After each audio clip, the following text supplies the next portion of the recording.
entonces el rector, y un día me mandó llamar para decirme que me encargaba el trabajo porque él, ya lo sabíamos, él había aceptado la candidatura a la gobernatura del estado.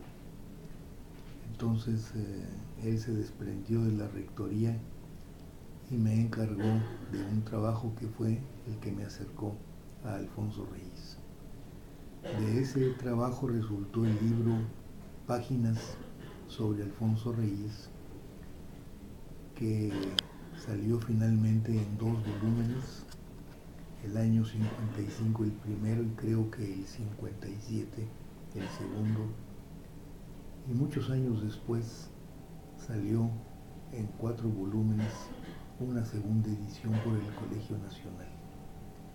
Bien, pues entonces esta encomienda que me hizo el rector en aquel año me llevó a México, a la presidencia del Colegio de México, donde estaba Alfonso Reyes, en la calle de Durango 93. En el centro. En la colonia Roma. La colonia Roma, sí. Entiendo que ahora ya el edificio no existe por el temblor del 85, pero en fin.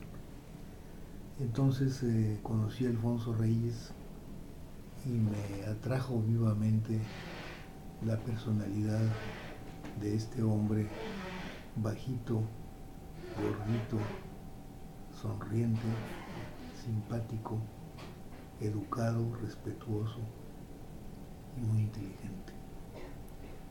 Me cautivó su personalidad, su figura, y lo empecé a leer y no lo he soltado desde entonces. Entonces debo decir que en su pregunta pues ligo las dos cosas, a la universidad y a Alfonso Reyes, porque en mi caso fue así. Es decir, la universidad, a través de su rector, me pidió encargarme de un libro de homenaje que me llevó a conocer personalmente al gran escritor y que me permitió descubrir la belleza de su prosa y la sabiduría que se encuentra en ella, inagotable prácticamente, porque uno lo toma en cualquier etapa de su vida y lo relee y encuentra otras cosas nuevas. Siempre una relectura es un encuentro diferente con un autor que uno leyó antes. Entonces mi acercamiento a la universidad fue a partir de ese año también, porque ese año ingresé como maestro en la preparatoria número 1, de la que después fui director, y después ¿Qué materias, con qué materias inició como profesor? Yo enseñaba literatura mexicana e historia universal, nada más. Pero en la literatura mexicana me encontré toda una maravilla de tesoros que sigo todavía leyendo y que son propiamente el acervo literario decimonónico de las letras mexicanas, más ahora el siglo XX y lo que transcurre del siglo XXI. Consecuentemente, pues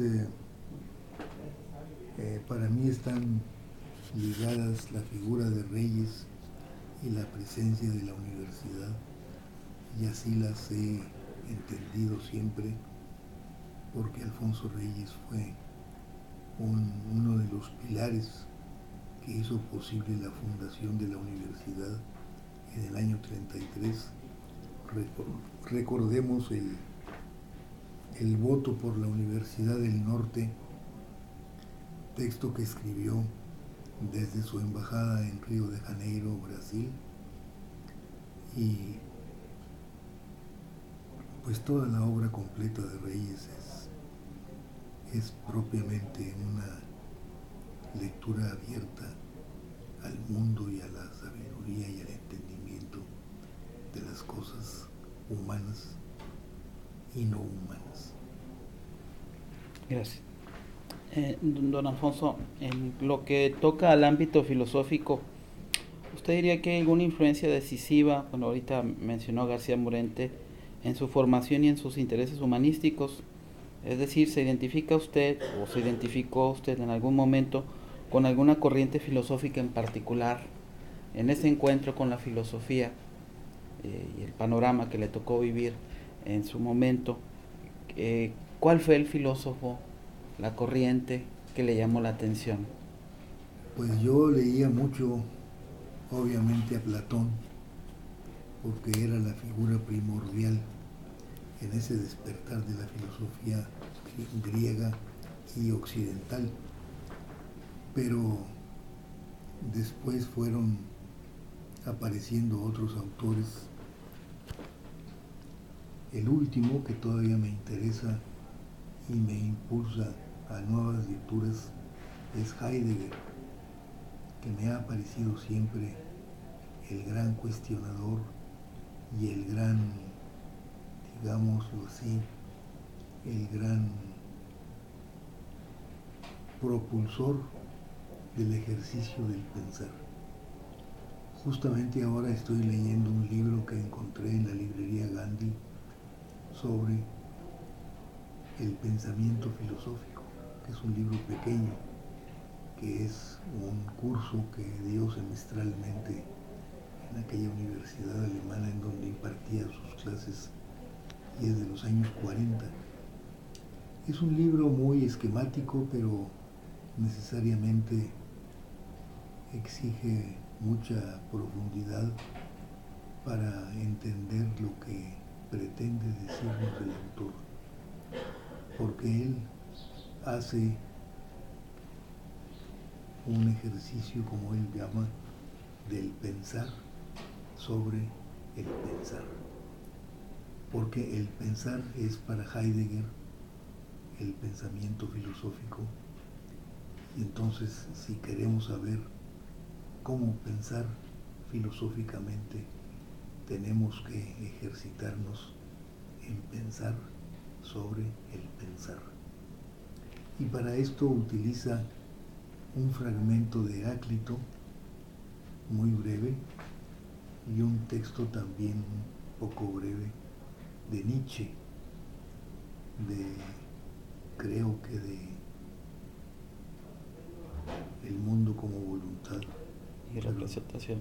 Pero no estoy cierto en este momento. Bueno, pero en fin, respondiendo a su pregunta, pues aquella lectura de Morente me abrió todo el espectro filosófico de la filosofía en su historia, pero la vida lo va a uno encaminando a través de lecturas, de conferencias, de cursillos y de cursos, pues hacia otros cuestionamientos e inquietudes, y entonces yo he estado siempre abierto a muchas líneas de filosofar, pero desde hace tiempo me ha inquietado y me ha interesado mucho todo lo que tiene que ver con la fenomenología, la fenomenología de Husserl, justamente, y también, como decía antes, todo lo que tiene Heidegger sobre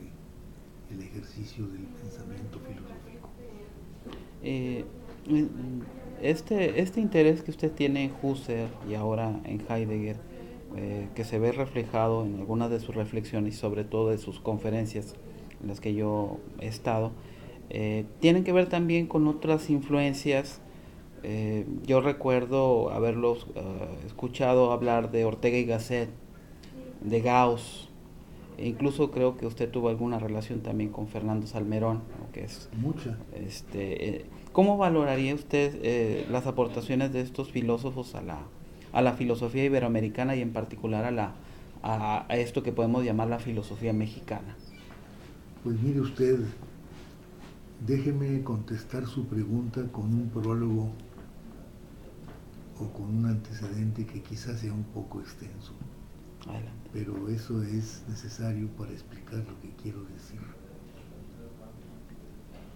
En el mundo hispánico, pues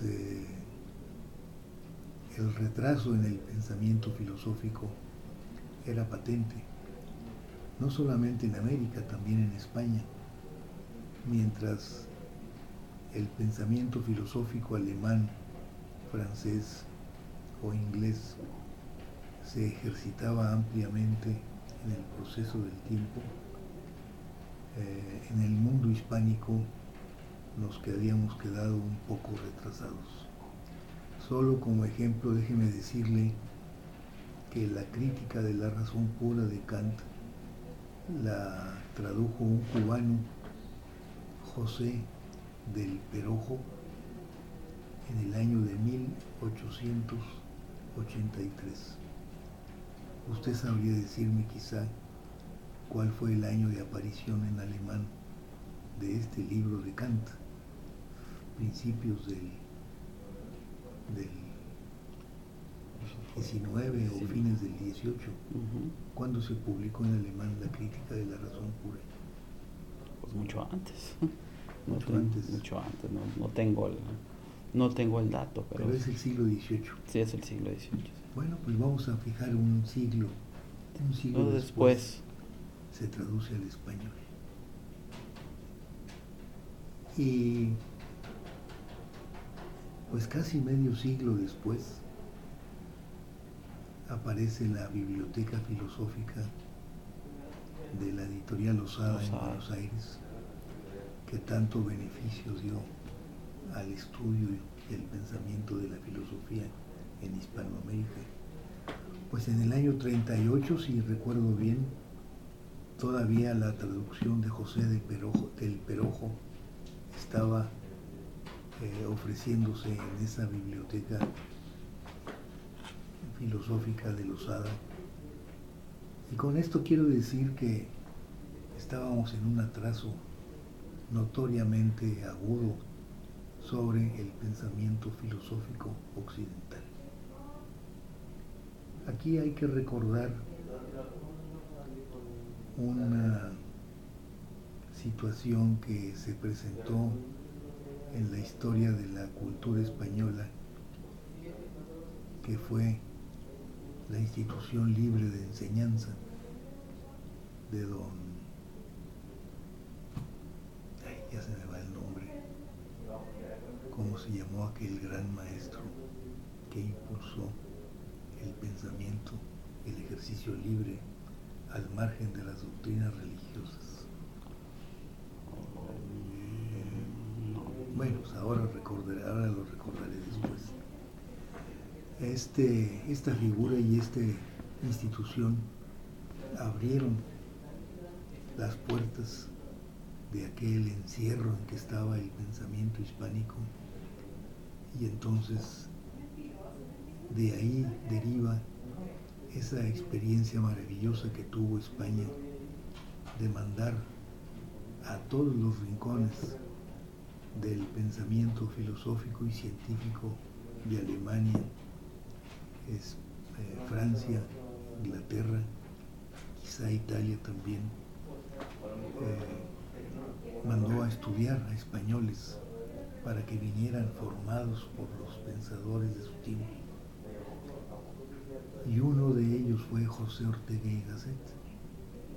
José Ortega y Gasset se formó en Alemania dentro de este proceso que inició este maestro cuyo nombre ahora no recuerdo. Y cuando llegó a Madrid, ejerció el periodismo, que era aparentemente algo ajeno a la filosofía, pero hizo algo muy importante: fundó la Revista de Occidente. Y la Revista de Occidente, tanto la revista que llevaba este nombre como la editorial que así se llamaba, fue la gran impulsora de la traducción del pensamiento filosófico alemán y francés fundamentalmente. Entonces, Hago aquí otro paréntesis para recordar que aquel Ateneo de la Juventud, que en los finales del siglo XIX y los principios del XX estaba propiamente configurando el nuevo pensamiento mexicano del siglo XX, pues fue de autodidactas. Vasconcelos fue en filosofía un autodidacta. Alfonso Reyes fue en literatura un autodidacta. Antonio Caso fue también un autodidacta, porque no había estudios de filosofía entonces. Bueno, pues hago esta aclaración previa porque aquella revista de Occidente que fundó José Ortega y Gasset vino a ser la fuente de conocimiento de todos los estudiantes de los años 20, 30 y 40 de Hispanoamérica y obviamente de España. ¿Por qué tiene importancia esto? Porque propiamente todo el pensamiento filosófico mexicano, y agregaría hispanoamericano, se alimentó de estas traducciones que impulsó José Ortega y Gasset, y una de las más importantes y la más extensa de todas, yo creo, no creo equivocarme al decirlo, fue la de José Gauss. José Gauss fue un gran traductor. Él fue el que tradujo El ser y el tiempo de Heidegger. José Gauss fue un traductor incansable, sorprendentemente tan extenso que me cautiva esa capacidad increíble para escribir lo propio y traducir lo ajeno. Y entonces toda esta derivación que se produce de estas lecturas de la revista de Occidente explican el renacimiento o el nacimiento, se puede decir, de la filosofía moderna en Hispanoamérica y en México. Y yo añadiría, y en Monterrey, porque entonces aquella generación de Raúl Rangel Frías, aquí estoy hablando de Genaro Salinas Quiroga, de Alfonso Cavazos, de García Maínez en México y muchos más, todos, sin excepción, todos se alimentaron de las traducciones de la revista de Occidente. Y entonces aquí en Monterrey había islas o islotes, digamos, que eran individuos que por sí mismos y por su propio impulso y voluntad eran estudiosos de la filosofía. Y así podríamos decir, si se hiciera una historia de la filosofía en Nuevo León, que los primeros pensadores de filosofía fueron esa generación de Raúl Rangel Frías y los que he mencionado. Quien tenga interés en esto debe buscar el Armas y Letras de aquellos años que la universidad publicó en facsímil en un gran volumen, en 2 volúmenes. Estoy hablando de una revista que se fundó por Raúl Rangel Frías en los años 40, cuando se reconstituyó de nuevo la universidad, porque la Universidad de Nuevo León nació en el 33, pero 2 años después debió cerrar sus puertas por el problema de la educación socialista. Todo eso está historiado y se pueden buscar las fuentes. Entonces surgió el Consejo de Cultura Superior, que primero dirigió el doctor Ángel Martínez Villarreal y después, durante todo el resto de su existencia, que fueron como 12 o 13 años, del Consejo de Cultura Superior dirigió el doctor Enrique Livas. Y el que dirigía o era jefe del departamento